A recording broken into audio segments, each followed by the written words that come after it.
Hi everyone, I'm Teacher Brian, and I hope that our class demo today can help you understand our virtual classroom and our English lessons. Today's class is an intermediate business English class. Today, as you can see, we're going to be talking about Starbucks. Alright, when we begin our class, we usually start with some warm-up questions. Now these warm-up questions helps get the student interested in the topic and helps to get them thinking.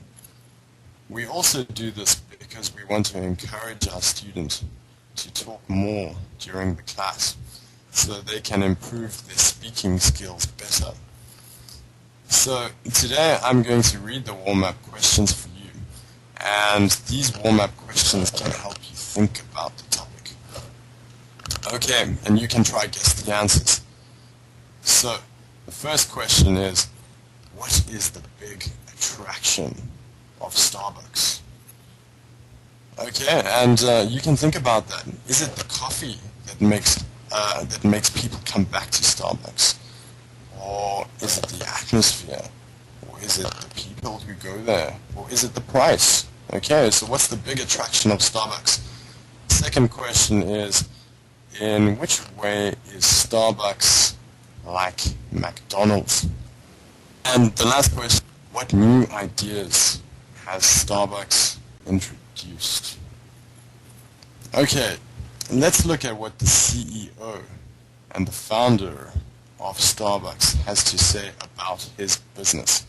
The founder of Starbucks, his name is Mr. Howard Schultz, and he says that Starbucks must represent more than a cup of coffee. What do you think he means when he says more than a cup of coffee?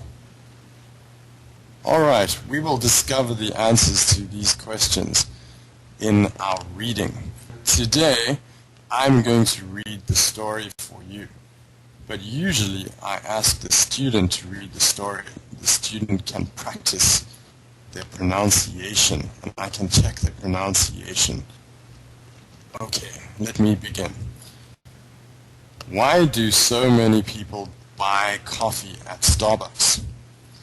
Some experts think it is because the company sells great coffee. But Starbucks disagrees. It is not the coffee that brings customers back. The big attraction is the atmosphere found in Starbucks. They all have comfortable seating, soft music, and great service. The customers can relax in a safe place. Let's look at some key vocabulary in this story. If you look at the second sentence, you can see the word experts. Okay, an expert is a person who's really good at something, okay? Or someone who has a lot of knowledge about a subject or about a topic. So these experts are business experts. So some business experts think it's because the company sells great coffee. Okay, if you go to the second paragraph, the first sentence, it says, the big attraction is the atmosphere found in Starbucks. Now, an attraction is something that makes you want to come back again and again. For example, some people think that McDonald's is a really great place, and maybe they like McDonald's because they think the French fries are really good. So if the French fries are really good, then the French fries are the attraction. Okay, the French fries attract people to go to McDonald's. So, the big attraction in Starbucks is the atmosphere. Now, what do you think that means? What is the atmosphere? Okay. Now, the atmosphere is the feeling you get when you walk into a restaurant or a coffee shop. Okay. So when you walk into Starbucks, maybe you get a special feeling. Maybe you feel really relaxed and comfortable. We call this feeling the atmosphere. Alright, let's look at the second reading. Like McDonald's, all Starbucks locations are designed in the same style, and this creates familiarity and security for the customers. They are always trying new ideas, like free internet access and music for sale. The stores have also become a place for informal business meetings. Why not meet over a coffee at a location that you know will be friendly and stress-free? Okay, let's look at the first paragraph. What do you think familiarity means? Okay, familiarity means that everyone knows it and understands it. For example, let's say that you go to a new country and you've never been there before, you don't speak the language, and you're really hungry and you want to find a restaurant. And you look around and there's many restaurants, but you don't know what the food is like. And then suddenly you see a McDonald's. And because you know McDonald's, you know the food that you will get. Okay? It makes you kind of feel safe because you know what you're going to get. And this feeling we call familiarity. The next word we're going to look at is the last word, and that is stress-free. Okay, so the second paragraph, the last word. And the sentence says there, why not meet over a cup of coffee at a location that you know will be friendly and stress-free? Now, stress-free means that you don't have to worry about anything. It means all the pressure, all the things that you're worried about just go away. Alright, that's the end of our readings. Every class we always look at some grammar and vocabulary and some useful sentences. For example, today we're going to look at agreeing and disagreeing. Now, these kind of useful sentences you can use in business meetings. And we're going to look at a few different parts. So, if you look at this page, you can see the agreeing part, and then the disagreeing. Okay, and in the middle is kind of polite, partial agreement. That means that you agree or you disagree, but you don't want to upset someone. Okay. And then we have agreeing with someone. Okay, and this is agreeing with a person or disagreeing with a person. And then we have agreeing to something or agreeing to an idea. For example, let's say you work for Starbucks and you are in a meeting and one of your colleagues is in the meeting and your colleague stands up and he says, Starbucks should sell beer and whiskey. And you disagree with your colleague and you want to tell him that you disagree. Maybe you can say something like, well, I'm sorry, but I can't agree with you. Okay? Or, I'm sorry, but I don't agree at all. We shouldn't sell beer and whiskey at Starbucks. And so you can use some of these words over here.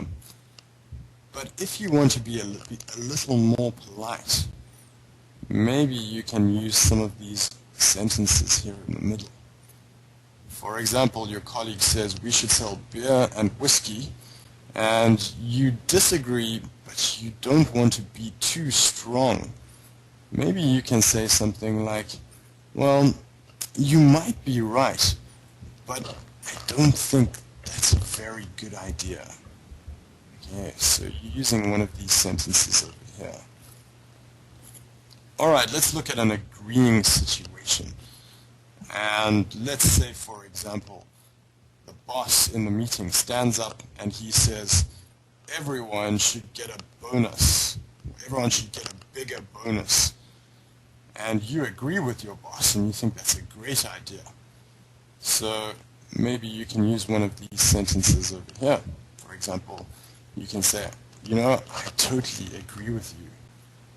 Or, I completely agree with you. That's a great idea. So those are some examples where you can use some of these useful sentences. Now in the classroom, we will maybe role play different situations where we can use some of these sentences. So we can practice a real-life situation or a real-life meeting in the classroom, and you can learn how to agree and disagree using some of these words. Alright, so that's the functional vocabulary and the useful sentences. And we're almost finished the class.